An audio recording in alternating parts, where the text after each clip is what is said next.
Sumuhun Pagojali da abdi ngerti jadi abdi Allah teh mulia nganu jadi masalah mah kudu kumaha carana supaya abdi sareng pun bojo pun anak bisa jaradi abdina Allah. Kitu pan perkara sana teh meureun. Di mana urang terang kana hiji perkara sok kabita, di mana geus kabita sok nanyakeun kumaha carana mibanda.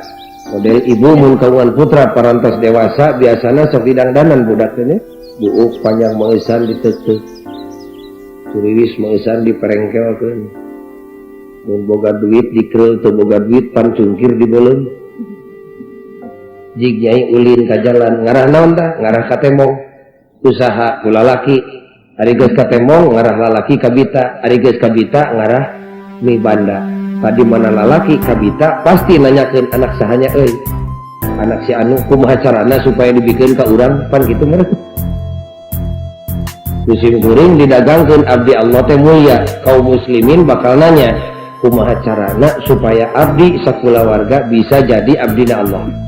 Walaranana gampil pisan lamun hayang jadi abdi Allah sing daek dicitak teh ku Kangjeng Nabi sabab para nabi umumna Nabi Muhammad khususna tugas nu paling pokok lungsur ke alam dunia teh dipiwarang ngagiringkeun manusia anak incu Nabi Adam ulah kagok jeung tong dipilihan kolot budak awewe jeung lalaki nu kaya jeung nu miskin rakyat jeung pejabat citak sakaligus sinajaradi abdina Allah. Ku sabab kitu lamun hayang jadi abdi Allah sing daek dicitak ku Kangjeng Nabi